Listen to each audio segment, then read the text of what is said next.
From Orion Home Video, 1991, the country is overrun by crime. The people need a hero, Robocop. He died in the war against crime and was reborn to win it. Looking for me? The theatrical box office blockbuster is now a home video sensation. Robocop.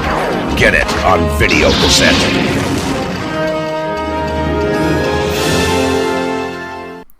It's time to admit that the bubbles burst for streaming.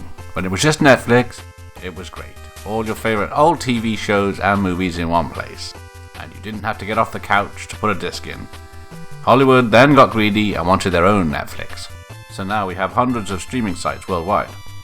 So let's see how this business model is working for Hollywood. Because I just happen to have a business model right here.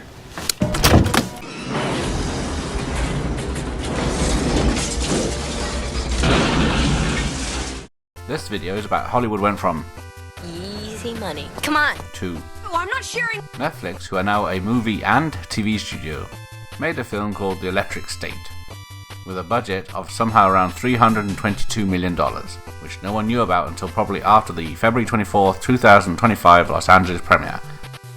And despite the cost, arrived with no fanfare, or most people even knowing it existed, till it appeared on their menu screen. Netflix currently has over 300 million subscribers, with probably about half of them that have forgotten they are still subscribed.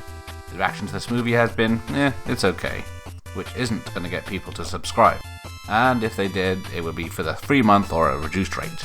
So it's fair to say it's not much of an investment.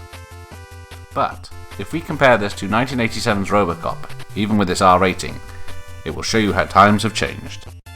Robocop had a budget of $13 million, which is about $36 million in today's money. On July 2nd, 1987, it had its Los Angeles premiere and was released nationally 2 weeks later. The film was still being released in cinemas worldwide until December 1988. It grossed $53 million worldwide, which is $158 million today.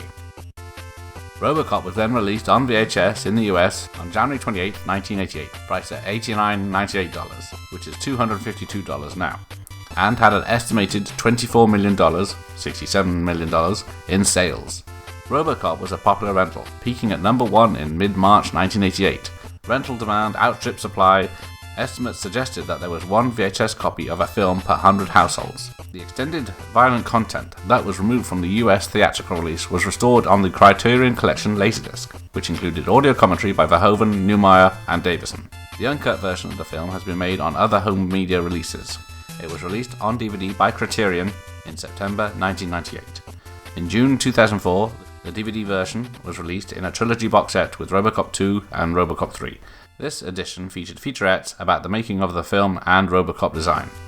A 20th anniversary edition was released in August 2007, which included the film's theatrical and uncut versions, previous extras, and new featurettes on the special effects and villains. Its scheduled Blu-ray debut in 2006 by Sony Pictures Home Entertainment was cancelled days before release, with reviews indicating poor video quality. The new version was released in 2007 by Fox Home Entertainment, without extra features. Reviews indicated that the film's visual quality had improved, but images were still perceived as grainy or too dark. The film was restored in 4K resolution from an original camera negative in 2013. A 2-disc limited edition Blu-ray set was released in 2019 by Arrow Video, which included collectible items, a poster, and cards. New commentaries by film historians and fans, deleted scenes, new featurettes with Alan and casting director Julie Selzer, and the theatrical, extended, and television cuts of the film. Arrow re-released the set on Ultra HD Blu-ray in 2022, which included the uncut scenes rescanned from the negative to match the quality of the theatrical cut scans. I've now lost count of how many times the film was released and re-released, making money for the licensee. But wait! There's more!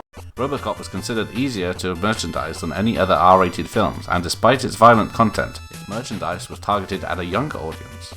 Merchandise included cap guns and other toys, comic books, theme park rides, novels, and Robocop Ultra Police action figures, which were released with the 1988 animated series Robocop. Several games based on or inspired by the film have been released. These licensed games alone have been bringing in money for nearly 40 years. The point being, one low-budget film made 40 years ago is still making money today on physical media. If made today, it would probably be another piece of content and never remembered, like its tepid remake. Obviously the 80s were a different and better time for movies in general, but The Electric State could have been released in cinemas and then given a DVD, Blu-ray and 4K release, and maybe with a special fancy box as well, then released to streaming platform with more fanfare. That's 3 different ways to get money back from the massive investment. If the film had been a success, there could have been potential for sequels You gotta have a sequel. and merchandise too. I could have used any film to prove this point, and was going to use The Fellowship of the Ring, as that had a similar release factor. But I'm sure highly paid executives know what they're doing. Can you hear me winking? Thank you for watching. Here endeth the lesson. Robocop. Thank you for your cooperation.